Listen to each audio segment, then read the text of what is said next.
it chapter by chapter, one bite at a time. So many adventures and mountains we can climb. Take it word for word, line by line, one bite at a time.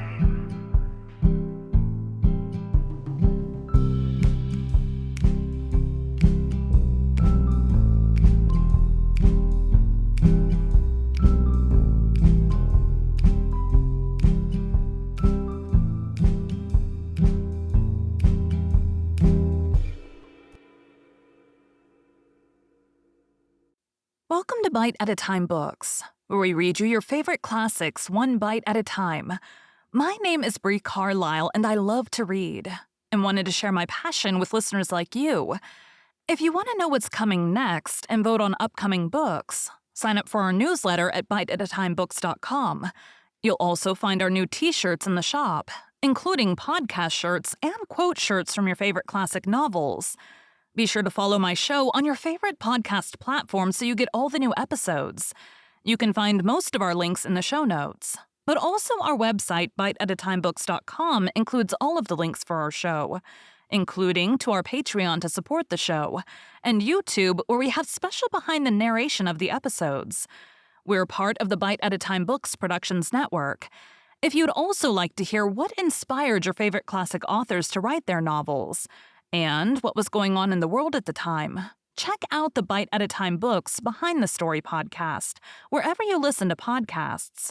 Please note, while we try to keep the text as close to the original as possible, some words have been changed to honor the marginalized communities who've identified the words as harmful, and to stay in alignment with Bite at a Time Books' brand values.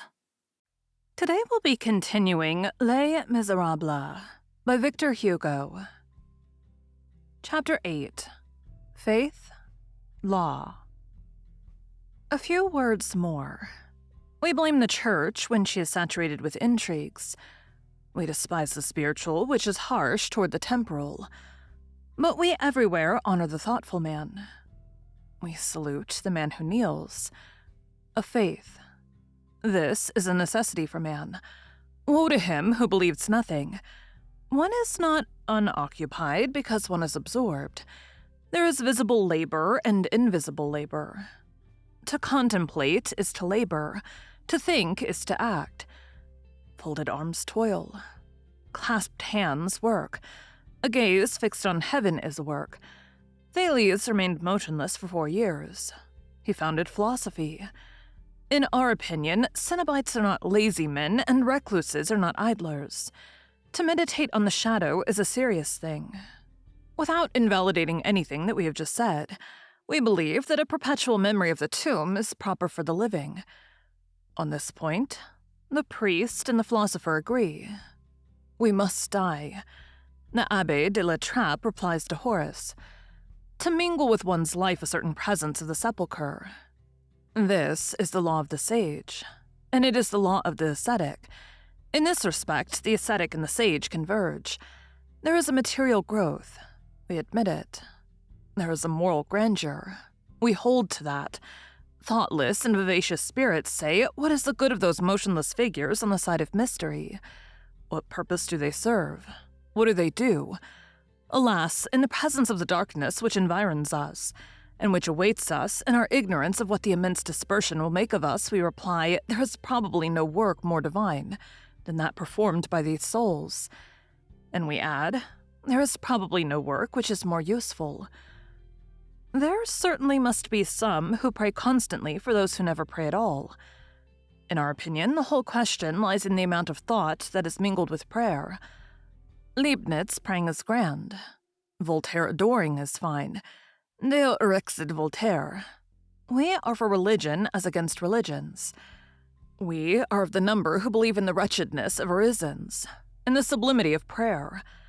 Moreover, at this minute which we are now traversing, a minute which will not fortunately leave its impress on the 19th century, at this hour when so many men have low brows and souls but little elevated, among so many mortals whose mortality consists in enjoyment, and who are busied with the brief and misshapen things of matter, Whoever exiles himself seems worthy of veneration to us. The monastery is a renunciation. Sacrifice wrongly directed is still sacrifice. To mistake a grave error for a duty has a grandeur of its own. Taken by itself, and ideally and in order, to examine the truth on all sides until all aspects have been impartially exhausted. The monastery, the female convent in particular. For in our century, it is woman who suffers the most, and in this exile of the cloister there is something of protestation. The female convent has incontestably a certain majesty. This cloistered existence, which is so austere, so depressing, a few of whose features we have just traced, is not life, for it is not liberty. It is not the tomb, for it is not plenitude. It is a strange place whence one beholds, as from the crest of a lofty mountain. On one side, the abyss where we are.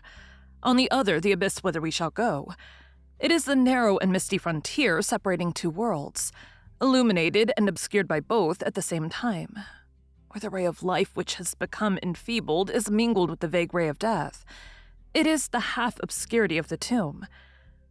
We, who do not believe what these women believe, but who, like them, live by faith, we have never been able to think without a sort of tender and religious terror, without a sort of pity that is full of envy of those devoted, trembling and trusting creatures, of these humble and august souls who dare to dwell on the very brink of the mystery, waiting between the world which is closed and heaven which is not yet open, turned towards the light which one cannot see, possessing the sole happiness of thinking that they know where it is, aspiring towards the gulf and the unknown, their eyes fixed motionless on the darkness, kneeling, bewildered, stupefied, shuddering, half-lifted at times by the deep breaths of eternity.